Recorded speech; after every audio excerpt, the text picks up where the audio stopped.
وقعي بوليتيكان قطبان هجرات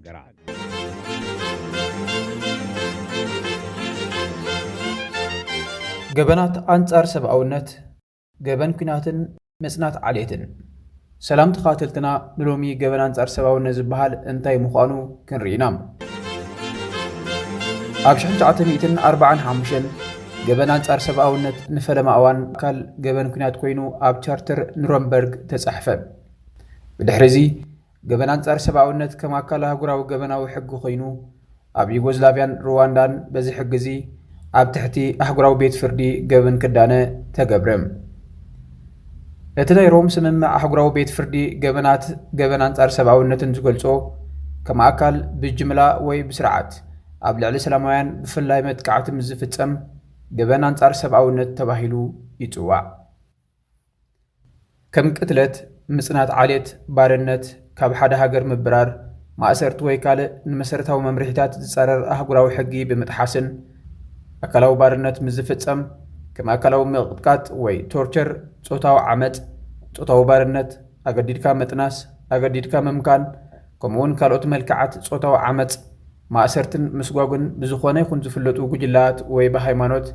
بوليتيكا عليت مننت باهلي هايمانوت صوتا وي كالة مغنيات جيركا نتفلت أحقراو حقتات حسكا زفتسم بدل وي جبن إذا خمزبل نجر جبن أنصار سبعونت يبحال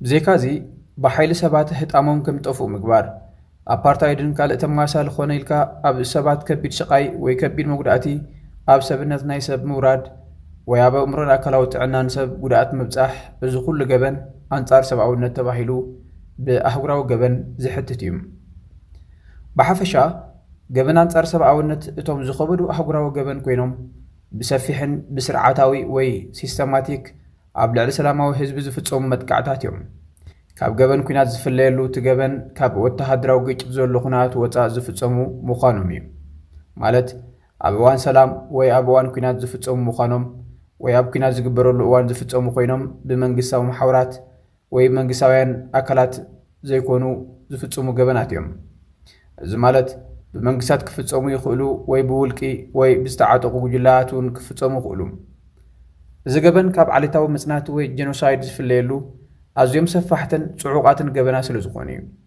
جينوسايد نوس كفال جبنات أنصار سبعونت كوينو بمغنيات عليتهم هايمانوتهم مننتهم وي عليتهم مسيرة جيركا أبلع السبع زفتسم متكعتيهم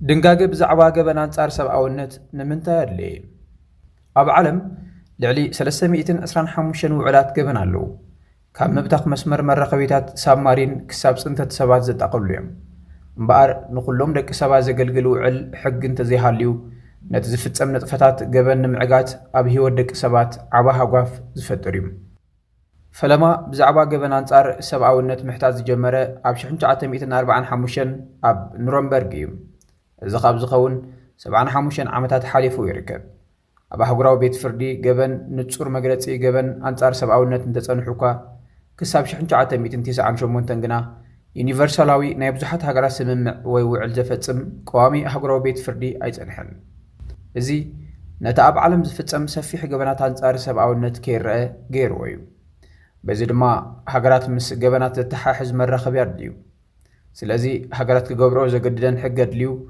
جبن أنصار سبعونت كيف تسمات رايزي يكونه كم زعم السلا جبن كيف تسمك كلا خلاص جدد حقي أدليوم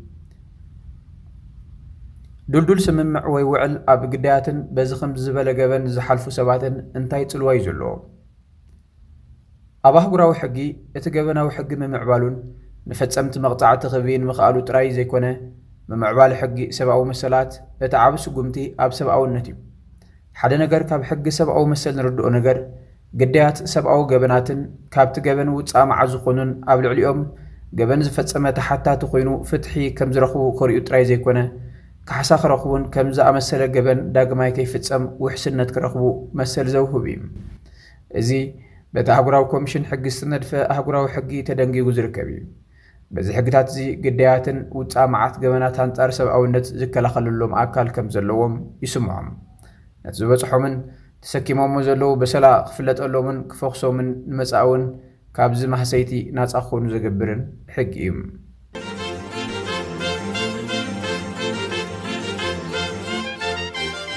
ገበናት ኩናት ዝበሃል እንታይ እዩ? ገበን ኩናት ዝፈጸመ ንምቕጻዕ ክሳዕ ክንደይ ኣጸጋሚ እዩ? ገበን ኩናት ምኹኑይ ክኸውን ይከኣል ዶ? ነታ ናይ መወዳእታ ሕቶ ንምምላስ ዝኾነ ይኹን ኩናት ይጀምሮ ወይ ብዝኾነ ይኹን እቲ ኩናት ይጀመር ገበን ኩናት ምኹኑይ ክኸውን ከም ዘይክእል ክኢላሃት ይዛረቡ። መኒ ግን ገበን ኩናት ከም ዝተፈጸመ ዝውስን? እንታዮም ከቶም ተፈላለየ ገበናት ኩናት ተባሂሎም ዝሕሰቡ መርትዖታት ብኸመይ ክእከቡ ይኽእሉ? ገበን ኩናት ዝፈጸሙ ኸ ናብ ፍትሒ ብኸመይ ክቐርቡ ይኽእሉ? ብዛዕባ ሕጊ ኩናት ዝምልከት ኣመር ነዊሕ ዝጸንሐ እዩ። እንተኾነ መራሕቲ ሃገራት ኩናት በየናይ ሕጊ ክምራሕ ከም ዝግብኦ ኣብ ስምምዕ ካብ ዝበጽሑ ነዊሕ ኣይገበረን። እቲ ዝገበርዎ ስምምዕ ሕጊ ድማ ኣህጉራዊ ሕጊ ሰብኣውነት ወይ ብእንግሊዝኛ ኢንተርናሽናል ሂማኒታርያን ሎው ዝበሃል ኮይኑ ተፈላለዩ ውዕላት ዘጠቓልል እዩ።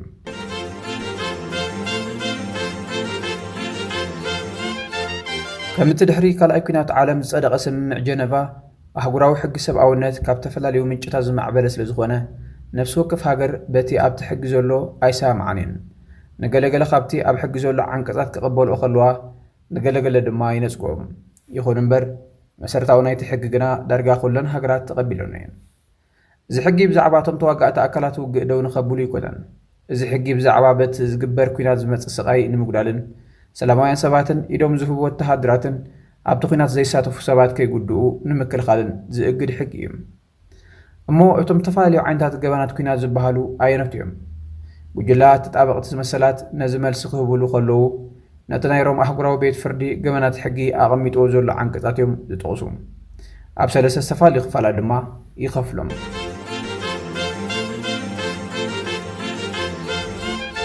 ገበናት ኩናት፣ ገበናት ኣንጻር ሰብኣውነት ከምኡውን ምጽናት ዓሌት ወይ ጀኖሳይድ። ኣብ ንሓድሕዶም ዝራኸብ ነገራት ተሃለዎም እኳ ሰለስቲኦም ገበናት ተፈላለዩ እዮም። ገበናት ኩናት ክበሃል ከሎ ኩናት ኣብ ዝግበረሉ እዋን ንሕጊ ኩናት ምጥሓስ ዝፍጸም ገበን እዩ። ኣብ ትሕቲ እዚ ብዙሓት ገበናት ተዘርዚሮም ኣለዉ። ከም ሰላማውያን ሰባት መቕታል፣ ገፍዒ ወይ ቶርቸር፣ ንጅሆ መሓዝን ክኾኑ ከለዉ ከም ምኽላእ ሕክምናዊ ክንክን፣ ታሪኻዊ ቦታትን ህንፃትን ምዕናው፣ ንሰባት ካብ ገዝኦም ክወፁ ምግዳድን ዘጠቓልል እዩ። እዚ ኣብ እዋን ኩናት ዝግበር ጥራሕ ኣይኮነን፣ ነቲ ኩናት ከመይ ተካይደውን ዝምልከት እዩ። ትሕቲ ዕድመ ቆልዑ ወተሃደራት ጌርካ ተዋግእ ዶ? ሰላማውያን ሰባት ከም ዕርዲ ተጠቒምካ ዶ?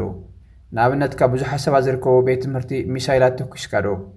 እዚ ከም ገበን ኩናት ዝቑፀረሉ ምኽንያት እቲ ሓደ ወገን ንሰላማውያን ሰባት ኣብ ሓደጋ ከየእተወ ግብረ መልሲ ክህብ ስለ ዘየግብሮ እዩ። ናይ ጅምላ መቕጻዕቲ ወይ ብእንግሊዝኛ ኮሌክቲቭ ፓኒሽመንት ዝበሃል እውን ኣለዉ። እዚ ማለት ኣብቲ ኩናት ዘየለዉ እኩባት ህዝቢ ብጅምላ ወይ ብኣልማማ መቕጻዕ ማለት እዩ። ተኣኪቦም ዘለዉ ሰባት ጸላእቲ ወተሃደራት ክኾኑ ይኽእሉ እዮም ብዝብል ጠርጣረ ዝፍጸም መቕጻዕት እዩ። እቲ ካልእ ገበን ምስ ምጥቃም ዓይነታት መሳርሒ ኩናት ዝተሓሓዝ እዩ። ገሊኦም መሳርሕታት ኩናት ዘየድሊ ወይ መጠኑ ዝሓለፎ ስቓይ ዘስዕቡ ብምዃኖም ዘይሰብኣውነት ክሕሰብ ይከኣል። ገለገለ መሳርሒ ኩናት ብኣልማማ ወይ ኣሕፊሾም ከይፈለዩ ህይወት ዝቐስፉ እዮም። እዚኣቶም ዒላማ ገይሮም ዘይኮነ ንዝግብኦን ዘይግብኦን ኣልሚሞም ዝቐትሉን ንሰላማውያን ሰባት ኣብ ዘይወዓልዎ ዝልኩም እዮም። እዞም ገበናት እዚኣቶም ግሉፃ ዝምስሉ እኳ እንተኾኑ ኣብዚ ዝውሰድ ወተሃደራዊ ስርሒት ኣድላዩ ተባሂሉ ዝውሰድ ኮይኑ ሰላማውያን ሰባት ከይልክም ተባሂሉ ገለ ስጉምታት ክውሰድ ይከኣል ይኸውን። ንኣብነት ኣቐዲምካ መጠንቀቕታ ምሃብ ወይ ዒላማ ዝገበረ መጥቃዕቲ ምፍጻም። እንተኾነ ሕጂ እውን ሰላማውያን ሰባት ኣብ ኩናት እንተተቐትሉ እውን ከም ገበን ኩናት ዘይሕሰብ ክኸውን ይኽእል እዩ። ኣብዚ ገበን ኩናትን ገበን ኣንጻር ሰብኣውነትን ከም ዝተገልጸ ዝተሓዞም ነገራት እኳ እንተሃለወ ገበን ኩናት ናይ ሓደ ሰብ ቅትለት እውን ዘጠቓልል ክኸውን ከሎ ገበን ኣንጻር ሰብኣውነት ግና ኣብ ሓደ እዋን ነብዙሓት ሰላማውያን ሰባት ምቕታል፣ ምጭፍጫፍ ወይ ምፍንቓል ዕላማ ዝገበረ ዝተወደበ ገበን እዩ። እቲ ካልእ ፍልሊ ገበን ኣንጻር ሰብኣውነት ኣብ እዋን ኩናት ከይፍጸም ይኽእል እዩ። ኣብነት ኣብ ኣፓርታይድ ደቡብ ኣፍሪቃ ወይ ጆሴፍ ስታሊን ኣብ ሕብረት ሶቪየት ንኩሎም ብፖለቲካ ጸረርዎ ዝፈጸሞ ጽንተት ከም ኣብነት ዝጥቀስ ገበን ኣንጻር ሰብኣውነት እዩ። ገበን ምጽናት ዓሌት ጀኖሳይድ። ገበን ምጽናት ዓሌት ካብ ገበን ኣንጻር ሰብኣውነት ዝፈልዮ እቲ ናይ መወዳእታ ዒላማ ወይ ታርጌት ንሓደ ጉጅለ ሕብረተሰብ ሙሉእ ብምሉእ ምጥፋእ ወይ ምጽናት እዩ። ንኣብነት ኣብ እዋን ሆሎካስት 6 ሚልዮን ኣይሁድ ብናዚ ጀርመን ተቐቲሎም። ዕላማ ናዚ ንህዝቢ ኣይሁድ ሙሉእ ብምሉእ ምጥፋእ እዩ ነይሩ። ጀኖሳይድ በቅትለት ጥራይ ኣይኮነን ዝፍጸም ሕዝቢ ከም ዝጠምብ ብምግባር ዝተወሰኑ ጉጅለ ሕብረተሰብ ቁልዑቶም ኣገዲድካ ብምውሳድ እውን ይፍጸም። ገበን ኣንጻር ሰብኣውነት ከም ተፈጸመ ንምርጋጽ እቲ ገበን ከም ዝተፈጸመ ዘራግጽ መርትዖታት ኣብ ምእካብ ጉጅለ ተሓለቕቲ መሰል ሰብ ዝዓበየ ግደ ኣለዎ። ከም መሰኻኽርን ግዳያት ቃለ መሕትት ምግባር ካብቲ ከባቢ ስራሕ ትካላት ጋዜጠኛታትን ሓበሬታ ምእካብ ኣብቲ እዋን ተወስዱ ስእልታት ቪድዮታትን ኣተሓሒዝካ ነገራት ብመርትዖ ምርዳእ ብፍላይ ኩናት ኣብ ዝካየደሉ ዓውድታት ከይድካ ሓበሬታ ምእካብ ኣዝዩ ኣጸጋሚ ክኸውን ይኽእል እዩ። ብዝኾነ ይኹን ግና ብዙሓት ሓበሬታ ምስ ተኣከበ ጉጅላት ተጣበቕቲ ሰብኣዊ መሰላት ዝርዝር ጸብጻብ ኣዳልዮም ናብ ኣህጉራዊ ኣካል ወይ መንግስታት ይሕልፍዎም። ተወሳኺ መርመራ ድማ ይቕጽል ወይ ናብ ሕጋዊ መስርሕ ይምራሕ። ገለ ተጣበቕቲ ትካላት ነቲ ገበን ባዕላቶም ናብ ሕጊ ኣቕሪቦም ክሲ ዝምስርቱ እኳ እንተኾኑ ገበን ኩናት ኣብ ቤት ፍርዲ ከተቕርቦ ብዝተፈላለዩ ምኽንያታት ኣዝዩ ብድሆ ዝበዝሖ መስርሕ እዩ። ገበን ኩናት ከም ተፈጸመ ንምርጋጽ ብፍላይ ስውልቀ ሰባት ምስቲ ኣባይታት ተፈጸመ ገበን ቀጥታዊ ምትሓዝ ዘይብሎም ኣብ ላዕሊ ዝርከቡ ሰብ መዚ ክሲ ክስምስርተሎም ኣዝዩ ዝተሓለኸ መስርሕ ወይ በዳህ እዩ። ኣብ መወዳእታ ግና እዞም ኣብ ላዕለዋይ መሪሕነት ዝርከቡ እዮም ክሲ ቀሪብሎም ናብ ቤት ፍርዲ ዝቐርቡ። ምኽንያቱ እዚ መስርሕ ኣዝዩ ግዜ ዝወስድን ብዙሕ ወፃ ዝሓትትን እዩ። ሃቐነ ናይቲ ዝተፈጸመ ገበን ንምርጋጽ እውን እቲ ካልእ ዝዓበየ ሓላኺ ናይዚ መስርሕ እዩ። እቲ ካልእ ፀገም ነዚ ገበናት ዝርእየልካ ቤት ፍርዲ ምርካብ እዩ። ኣብታ ገበን ተፈጸመላ ሃገር ነዚ መስርሕ ከተካይዱ ዝጽገሙ ነገራት ኣለዉ። እቲ ሃገር ኣብ ቀጻሊ ኩናት ትህሉ እቲ መንግስቲ ናይቲ ሃገር ባዕሉ ፈጻሚ ናይቲ ገበን እውን ክኸውን ይኽእል። ከም ኣህጉራዊ ቤት ፍርዲ ገበናት ወይ ICC ዝኣመሰሉ መጋባእያታት እኳ እንተሃለዉ ስልጣን ወይ ናይ ምትግባር ሓይሉ ዝተገደበ እዩ። ምኽንያቱ ነፍሲ ወከፍ ሃገር ነቲ ቤት ፍርዲ ኣፍልጦ ይትበሉን እያ። ንኣብነት ፕሬዚደንት ራሻ ቭላዲሚር ፑቲን ኣብ ኣህጉራዊ ቤት ፍርዲ ገበናት ICC ክሲ ተመስሪቱሉ ነይሩ እዩ። ሃገሩ ነቲ ቤት ፍርዲ ኣፍልጦ ክሳብ ዘይሃበትሉ ኣብ ፍርዲ ቀርብ ኣጸጋሚ ገይርዎ። እቲ ካልእ ኣማራጺ ዩኒቨርሳላዊ ቤት ፍርዲ ዘለወን ሃገራት እየን። ከም ኣብነት ናይዚ ፓስካል ምስ ንጽናት ዓሌት ሩዋንዳ ኣብ ኮንጎ ክሲ ምስ ቀረበሉ ኣብ 2014 ኣብ ፈረንሳ ክፍረድ ክኢሉ እዩ። እቲ መሰረታዊ ነገር እቲ ልክዕ ገበን ኩናት ከሲስካ ናብ ፍርዲ ምቕራብ ብዙሕ ልሙድ ኣይኮነን። እንተኾነ እቲ ጉጅላት ተጣበቕቲ መሰላት ዝጽዕርዎን ዝሰርሕዎን ንኸንቱ እዩ ማለት ግና ኣይኮነን። በዞም ትካላት ዝቐርብ ዝርዝራዊ ጸብጻብ ተፈጸሙ ገበናት ነተን በዚ ገበናት ዝሕትታ ሃገራትን መራሕትን ብኣህጉራዊ ማሕበረሰብ ጸቕጢ ክግበር ዝሕግዝ እዩ። ንኣብነት ኣብ ገበን ኩናት ዝሳተፉ ናይ ጉዕዞ እገዳ ግበረሎም ኣቐዲሙ ዝተፈልጠን ጸብጻብ ዝቐረበሉን ገበናት ኩናት ከይቅጽል ጸቕጢ ንኽግበረሉ እውን እዚ ናይዞም ትካላት መርመርቲ ጋዜጠኛ ዘቕርቦ ጸብጻብ ሓጋዝ እዩ። እቲ ዝቐርብ ጸብጻባት ነቶም ግዳያት ገበናት ጸረ ሰብኣውነት ገበን ኩናትን ዝኾኑ ሓገዝ ክቐርበሎም ዘግብር እዩ። እቲ ኣብኦም ተፈጸመ ግፍዕን ገበንን ከም ዘይተረስዐ መልእኽቲ ይቦም እዩ።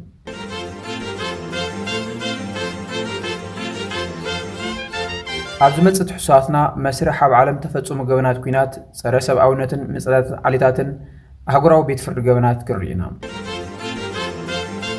ሰናይ ክፍለ